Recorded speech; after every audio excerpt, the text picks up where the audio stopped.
You ask Tiger to solve. This deals with linear equations with one unknown. The final result is x equals 4. Let's solve it step by step. Group all x terms on the left side of the equation. Subtract 3x from both sides. Group like terms. Simplify the arithmetic. Group like terms. Simplify the arithmetic. Group all constants on the right side of the equation. Subtract 3 from both sides.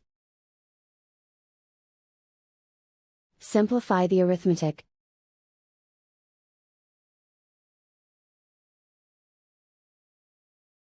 Isolate the x. Divide both sides by 8. Simplify the fraction. Find the greatest common factor of the numerator and denominator. Factor out and cancel the greatest common factor. And so the final result is x equals 4.